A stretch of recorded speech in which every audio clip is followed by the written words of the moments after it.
NASA. Hello, SpaceX. And hello, America's future in space. To the Governor, to Leader McCarthy, the members of the House and Senate, members of the Cabinet and the Joint Chiefs, to Jim Bridenstine and the incredible men and women of NASA and SpaceX, it is an honor and a joy for me to be here with the President of the United States at Kennedy Space Center on the day we made history. On the day American astronauts returned to space on an American rocket from American soil for the first time in nearly 10 years. You did it.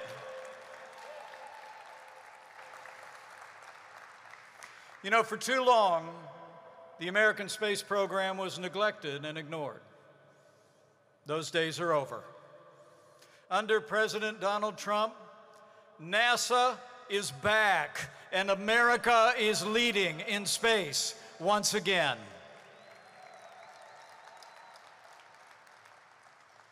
You know, it's been more than 50 years since our nation first set out to leave this planet and land American astronauts on the moon. And today, under this president, we begin a new mission to return to the moon and ultimately land American astronauts on the face of Mars.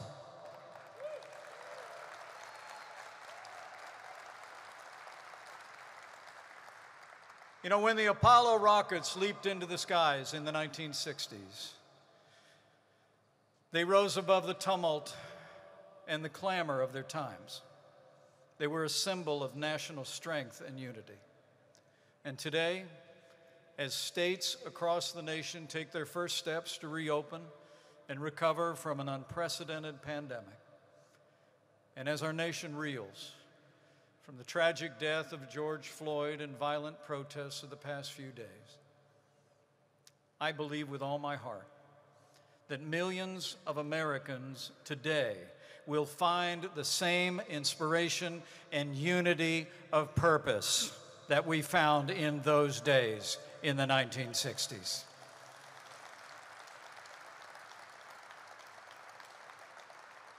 In America, every life matters, and there's no tolerance for racism or violence in the streets of this country. And as the President has made clear, we will honor the memory of George Floyd. Justice will be served.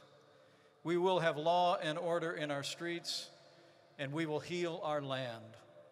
And as the people of this country did so long ago, we will prove again that even in the most challenging times, Americans rise above. We always move forward. We overcome every obstacle. We reach new heights, and we reach them together.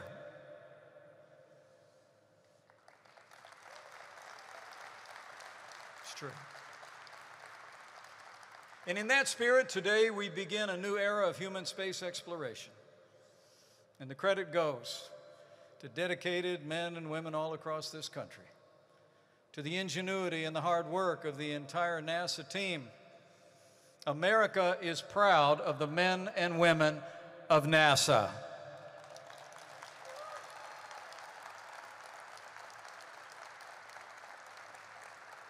But for the first time in our history, our astronauts have taken to the skies on a commercial rocket built by America's private sector. So join me in a vigorous round of applause for Elon Musk and the dedicated men and women of SpaceX. Job well done.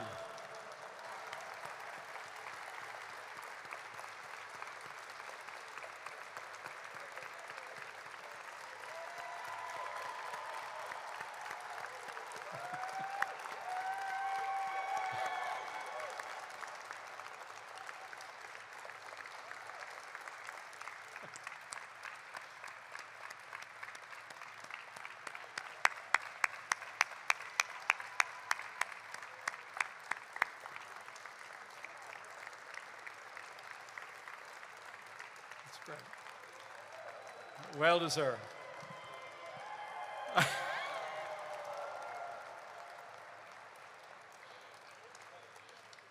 Thanks, Elon. And of course, none of this would have been possible without the personal courage and the unflinching skill of two American astronauts. One of them is an active duty colonel in the Air Force. He, like his crewmate, was accepted in the NASA Astronaut Corps in 2000. He served on several shuttle missions. The other was the first Marine pilot to fly the Super Hornet. And he's logged hours in more than 25 aircraft. In fact, his second flight was the very last mission of the space shuttle from American soil in 2011. So would you join me in giving a vigorous round of applause to Commander Bob Behnken and Commander Doug Hurley. We are proud of our American astronauts.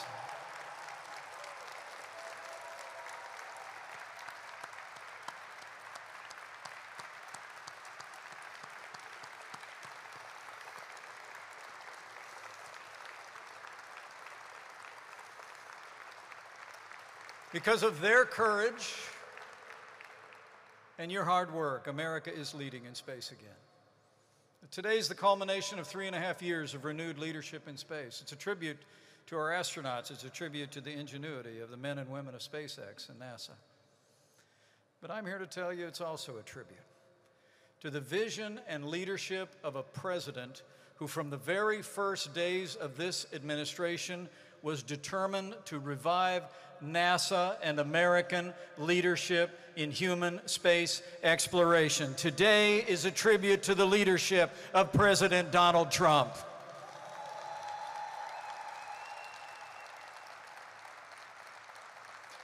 As the President said in his inaugural address, we stand at the birth of a new millennium, ready to unlock the mysteries of space. And that's exactly what we're doing. The President revived the National Space Council after it lay dormant for 25 years. He brought together the best minds in and out of government to revive the American space enterprise. We reformed the National Space Traffic Management System. We streamlined regulations for the commercial use of space. And in 2017, President Trump made it the policy of the United States to return to the moon by 2024 and ensure that the next man and the first woman to set foot on the moon would be American astronauts. And we're on our way. And at the President's direction, we won't just go back to the moon. Mission Artemis is going to take us to the moon, and then America will take the next giant leap, and we're going to land American astronauts on Mars. So we're leading again. For our prosperity, for our explorer's spirit, but we're also leading for the security of the American people. As nations around the world increase their investment in space, this president also took the decisive step to ensure that America remains as dominant in space as we are in land and air and sea, when he created the first new branch of our armed forces in more than 70 years, the United States Space Force. So the American people can be confident, after today's history-making launch, that we're just getting started. And under this president's leadership, with the courage of our astronauts, the ingenuity of NASA and private partners like SpaceX, the support of the American people, and God's grace, we'll never stop pushing to reach new heights, to go farther and faster and higher than ever before. We will inspire the world as America leads humanity into the vast expanse of space for generations to come. And now it's my high honor and distinct privilege to introduce to you the man whose vision and relentless leadership brought us to this historic day, the 45th President of the United States of America, President Donald Trump. And I'm proud to be an American, where at least I know I'm free. And I won't forget the men who died, who gave that right to me. And I gladly stand up next to you and defend her still today. 'Cause there ain't no doubt I love this land. God bless the USA.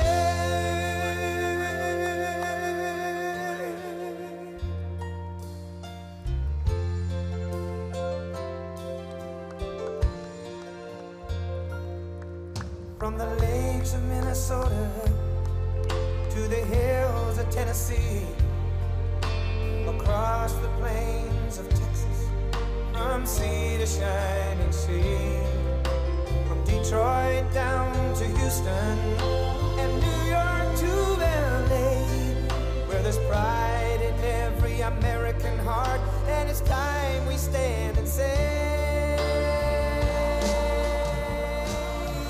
that I'm proud to be an American. Well, thank you very much. Please, please. Big day is a big day. And I want to thank our great Vice President for your fearless and tireless commitment to fulfilling America's destiny in space. Thank you very much, Mike. Great job. Great job. We're also grateful to Mike's wonderful wife, Karen, for being here and for all she does for our country. Thank you. Thank you, Karen. Before going further on this exciting day for all America in space, I want to say a few words about the situation in Minnesota. The death of George Floyd on the streets of Minneapolis was a grave tragedy. It should never have happened. It has filled Americans all over the country with horror, anger, and grief. Yesterday, I spoke to George's family and expressed the sorrow of our entire nation for their loss.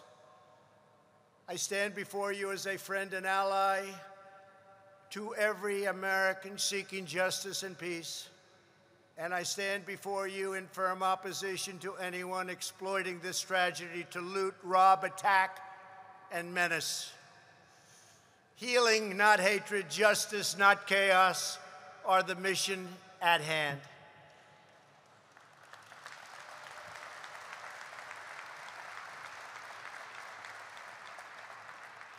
The police officers involved in this incident have been fired from their jobs.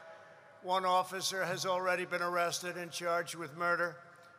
State and federal authorities are carrying out an investigation to see what further charges may be warranted, including against, sadly, the other three. In addition, my administration has opened a civil rights investigation, and I have asked the Attorney General and the Justice Department to expedite it. I understand the pain that people are feeling. We support the right of peaceful protesters, and we hear their pleas. But what we are now seeing on the streets of our cities has nothing to do with justice or with peace. The memory of George Floyd is being dishonored by rioters, looters, and anarchists. The violence and vandalism is being led by Antifa and other radical left-wing groups who are terrorizing the innocent, destroying jobs, hurting businesses, and burning down buildings. The main victims of this horrible, horrible situations are the citizens who live in these once lovely communities. The mobs are devastating the life's work of good people and destroying their dreams. Right now, America needs creation, not destruction. Cooperation, not contempt. Security, not anarchy, and there will be no anarchy. Civilization must be cherished, defended, and protected. The voices of law-abiding citizens must be heard, and heard very loudly. We cannot and must not allow a small group of criminals and vandals to wreck our cities and lay waste to our communities. We must defend the rights of every citizen to live without violence, prejudice, or fear. We support the overwhelming majority of police officers who are incredible in every way and devoted public servants. They keep our cities safe, protect our communities from gangs and drugs, and risk their own lives for us every day. No one is more upset than fellow law enforcement officers by the small handful who fail to abide by their oath to serve and protect. My administration will stop mob violence, and will stop it cold. It does not serve the interest of justice or any citizen of any race, color, or creed for the government to give into anarchy, abandon police precincts, or allow communities to be burned to the ground. Won't happen. Those making excuses or justifications for violence are not helping the downtrodden, but delivering new anguish and new pain. From day one of my administration, we have made it a top priority to build up distressed communities and revitalize our crumbling inner cities. We fought hard with Senator Tim Scott and many others to create opportunity zones, helping to draw a surge of new investment to the places in our country that need it most. We must all work together as a society to expand opportunity and to create a future of greater dignity and promise for all of our people. We must forge a partnership with community leaders, local law enforcement, and the faith community to restore hope. Radical left criminals, thugs, and others, all throughout our country and throughout the world, will not be allowed to set communities ablaze.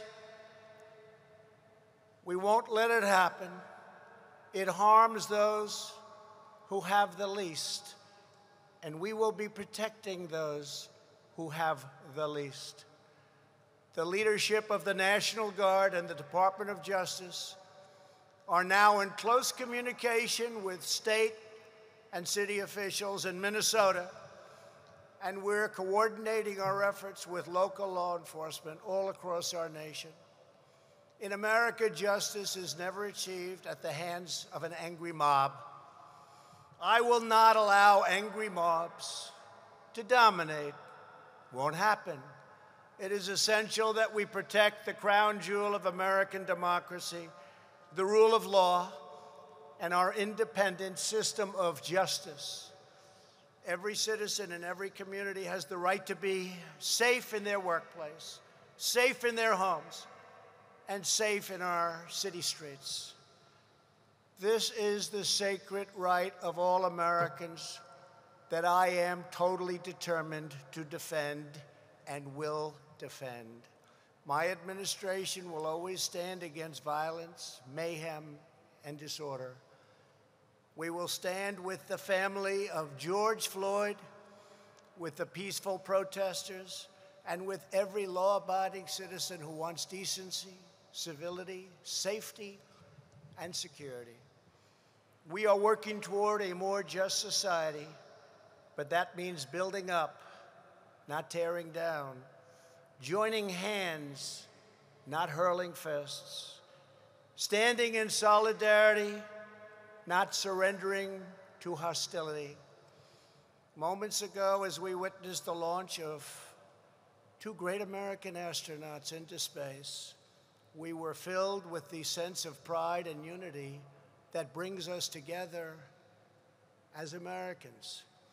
That same spirit which powered our astronauts to the moon has also helped lift our country to ever greater heights of justice and opportunity throughout our history.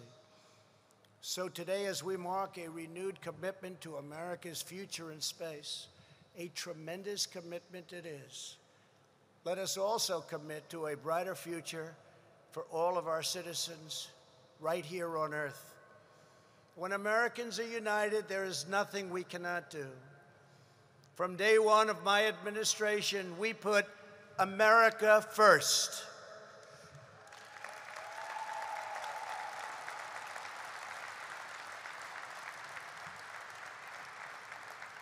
This afternoon, I am delighted to be with you at Cape Canaveral in this storied home of American daring, aspiration, and drive. This is the first big space message in 50 years. Think of that. And it is an honor to be delivering it. Today, as we gather in this special place to celebrate not only the launch of a new spacecraft, but also our nation's bold and triumphant return to the stars, it's a special day.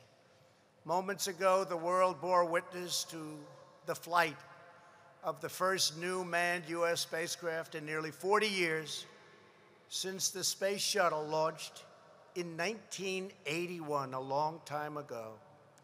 I am thrilled to announce that the SpaceX Dragon capsule has successfully reached low Earth orbit and that our astronauts are safe and sound.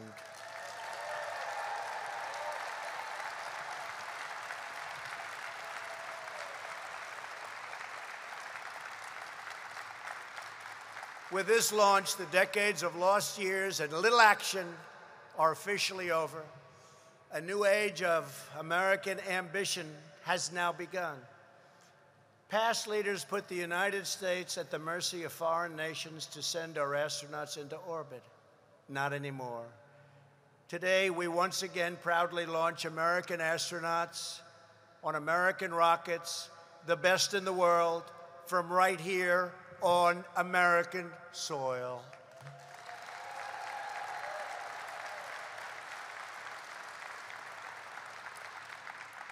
Those of us who saw the spectacular and unforgettable liftoff this afternoon watched more than an act of history.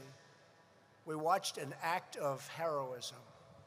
Every time our astronauts climb aboard a rocket, which is many, many stories of only engine and fuel, and vault across the sky, they display breathtaking valor. What Colonel Douglas Hurley and Colonel Robert Behnken did this afternoon was pure American genius and courage. They joined the ranks of just 7 prior American astronauts who have made the perilous maiden voyage to test a new class of spacecraft. The names of Hurley and Behnken will stand in the history books alongside those of legends like Alan Shepard, Gus Grissom, John Young. Now these brave and selfless astronauts will continue their mission to advance the cause of human knowledge as they proceed to the International Space Station before returning to Earth. We wish them Godspeed on their journey, and as one proud nation, we salute their fearless service. Thank you, thank you, thank you.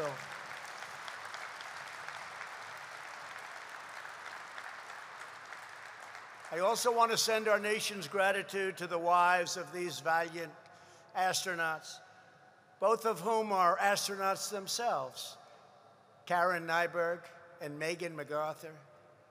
We join them in praying for our heroes' safe return. As you know, this spring our nation has endured the pain and hardship of a global pandemic. As we usher in a new era of manned spacecraft, we are reminded that America is always in the process of transcending great challenges. Our nation is blessed with limitless reserves of talent, tenacity, and resolve. The same spirit of American determination that sends our people into space will conquer this disease on Earth. Should have never happened. Nothing, not even gravity itself, can hold Americans down or keep America back. We are grateful to NASA Administrator Jim Bridenstine and Director of Kennedy Space Center, Bob Cabana, for welcoming us this evening. Very special. Thank you very much. Thank you. Thank you. Thank you. Great job. Great job. Come a long way in 3.5 years, Jim, haven't we, huh? A long way. To the incredible men and women of NASA from here at Kennedy Space Center to the Johnson Space Center in Texas, we love you too. To NASA Plum Brook Station in Sandusky, Ohio, thank you all for working so hard to make this day a reality. We have many other great days almost ready to happen. Also with us are many members of my cabinet, including our great new DNI, John Ratcliffe. Thank you, John. Thank you. We have a great friend of mine, special man, ran a great, great campaign, Governor of Florida, Ron DeSantis. Thank you, Ron. Thank you, Ron. Your senators, Rick Scott and Marco Rubio. Thank you very much. Thank you. Thank you. Thank you. Leader Kevin McCarthy. Kevin, thank you very much. Great job you do, Kevin. And Representatives Matt Gaetz, John Rutherford, Michael Waltz, Bill Posey, Gus Bilirakis, Daniel Webster, Brian Mast, Elise Stefanik, Bill Flores, Brian Babin, Rodney Davis, Roger Marshall, and Stephen Palazzo. Thank you very much. Thank you. What a great group of people. They're warriors. They're really warriors. They helped so much get this done and so many other things. With us also is our Air Force Chief of Staff, General David Goldfein. General, thank you very much. Thank you. Thank you, General. Thank you. And Chief of Space Operations, the first ever named, and now a member of the Joint Chiefs of Staff, because we created the United States Space Force. General Jay Raymond, thank you very much, Jay. Thank you, Jay. And senior members also of our great United States military. It's never been stronger than it is right now. Also, Attorney General of Florida, Ashley Moody, and Chief Financial Officer of Florida, Jimmy Patronis, and many other distinguished guests. Thank you very much for being here. We appreciate it. I especially want to congratulate someone who truly embodies the American ethos of big thinking and risk-taking. After achieving success as an internet entrepreneur, he could have spent his fortune doing anything, including yachting, lots of things. He could do lots of things. But in 2002, he began pouring tens of millions of dollars of his own money into research and development for a new rocket. He's a little different than a lot of other people. He liked rockets. He assembled a crew of some of the greatest minds and talent in American aerospace. In the years since, SpaceX has become the first private company to develop and successfully launch its own rocket into orbit, the first to launch and recover its own capsule. And of course, moments ago, SpaceX became the first private company to put humans into orbit around the Earth. Elon Musk, congratulations. Congratulations, Elon.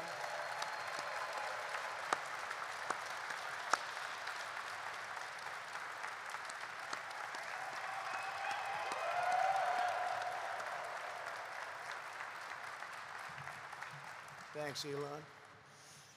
For Elon and 8,000 SpaceX employees, today is the fulfillment of a dream almost 2 decades in the making.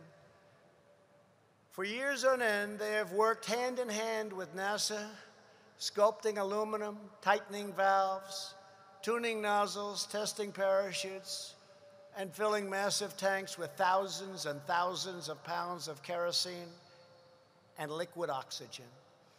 Today, the groundbreaking partnership between NASA and SpaceX has given our nation the gift of an unmatched power, a state-of-the-art spaceship to put our astronauts into orbit at a fraction of the cost of the space shuttle, and it's much better.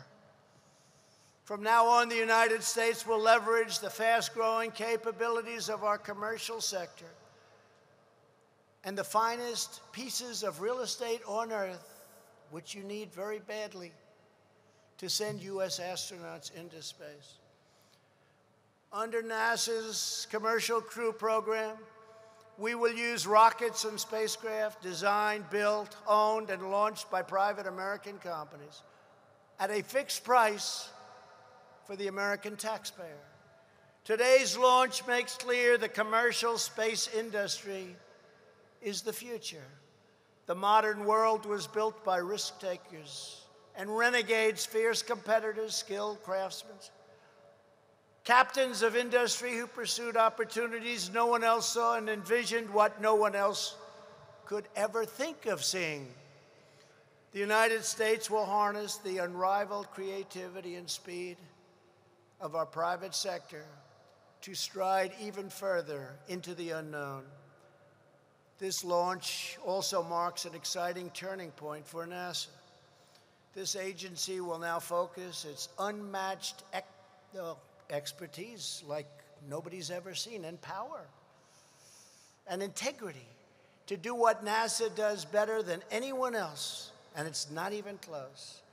Embark on the most difficult, most daring, most audacious missions in the history of humankind. When I first came into office 3.5 years ago, NASA had lost its way, and the excitement, energy, and ambition, as almost everybody in this room knows, was gone. There was grass growing through the cracks of your concrete runways. Not a pretty sight, not a pretty sight at all. The last administration presided over the closing of the space shuttle and almost all of the giant facility that keeps so many people working, so many brilliant minds going. People were crying, they were devastated, but now it's the greatest of its kind anywhere in the world, and will get greater and greater with years to come. I promise you that.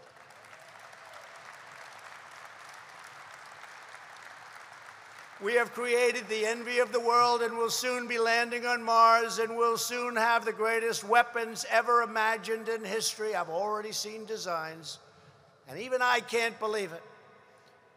The United States has regained our place of prestige as the world leader.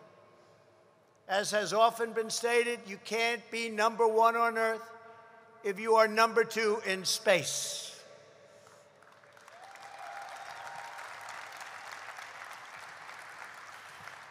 And we are not going to be number two anywhere.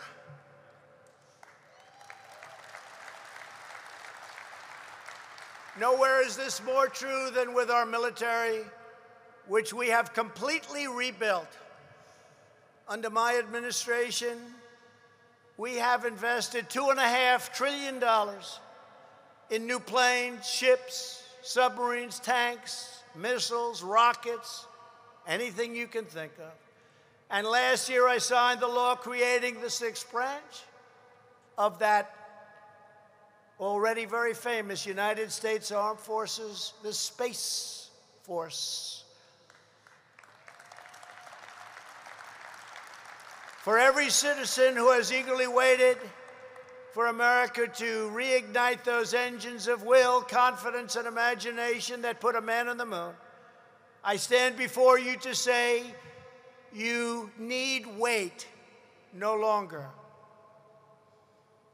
Through NASA's Artemis program, the United States is preparing for a crewed mission to Mars. Earlier this week, I saw the Orion capsules being worked on in this building. As part of the Artemis Moon to Mars program, those capsules will soon return Americans to lunar orbit for the first time in over 50 years, half a century. By 2024, our astronauts will return to the lunar surface to establish a permanent presence and the launching pad to Mars.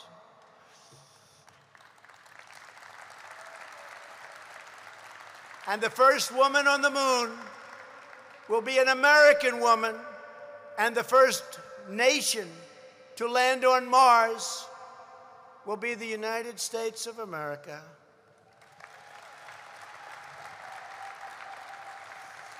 Since I signed the order to establish these goals shortly after taking office, we have made rapid gains.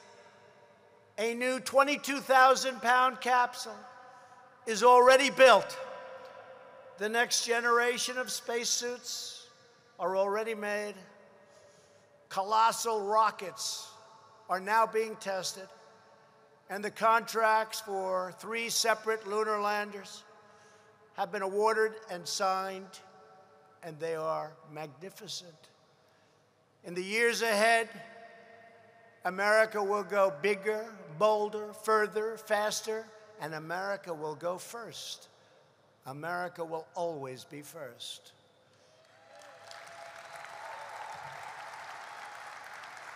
To be certain, we will meet the adversity and hardship along the way. There may even be tragedy, because that is the danger of space. There's nothing we can do about that. The power that we're talking about is unrivaled. There's nothing we can do about problems, but we'll have very few of them.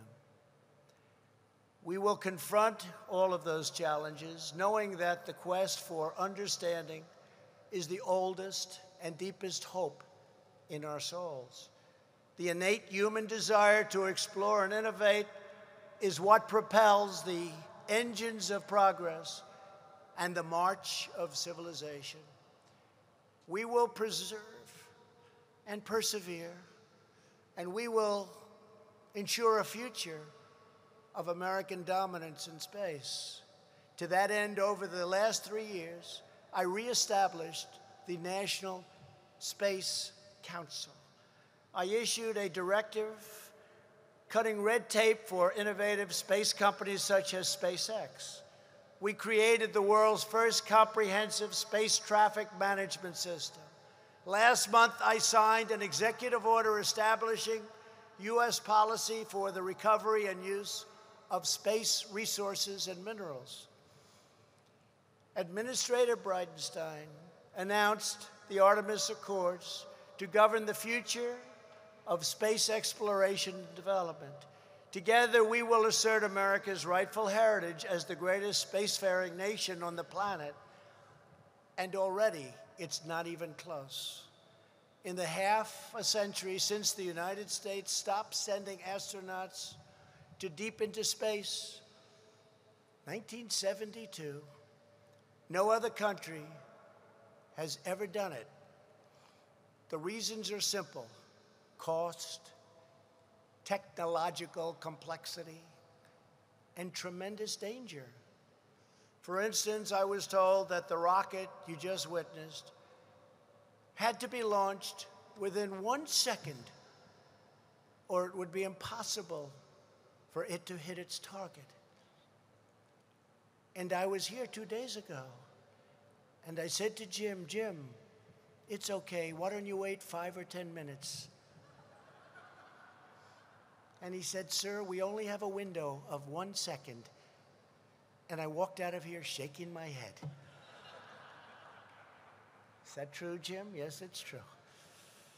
Space travel is not a feat of engineering alone. It's also a moral endeavor, a measure of a nation's vision, its willpower, its place in the world. Exploration is a test of our values and of our faith. America is a nation defined by its commitment to discovery, to solve mysteries, to chart the unknown, to press the limits, to achieve the fullest expression of life's potential, and to ensure that America is the nation that always leads the way, and especially in space. This evening, I am more confident than ever before that America stands poised to thrive in this grand undertaking. It's incredible. We are a nation of pioneers. We are the people who crossed the ocean, carved out a foothold on a vast continent, settled a great wilderness, and then set our eyes upon the stars. This is our history and this is our destiny. Now, like our ancestors before us, we are venturing out to explore a new, magnificent frontier. It's called space. Our most daring feats, our most epic journeys, our biggest adventures, and our finest days are just beginning. America's proudest moments are still ahead. We are on the verge of our most exciting years, and next year may be the most exciting of all. You just watch. So today, as our brave American astronauts shake the earth and blaze a trail of fire and steel into the heavens, we proclaim for all to hear that we have not yet tested the full strength of the American character, and the world has not yet seen the full glory of the American spirit. For our country, for our children, and for humanity's march into the stars, the best is yet to come.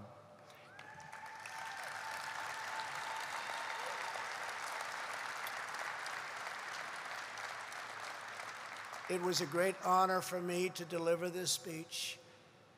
God bless our brave astronauts now soaring through the heavens. God bless the men and women of NASA. And God bless America. Thank you very much. Thank you.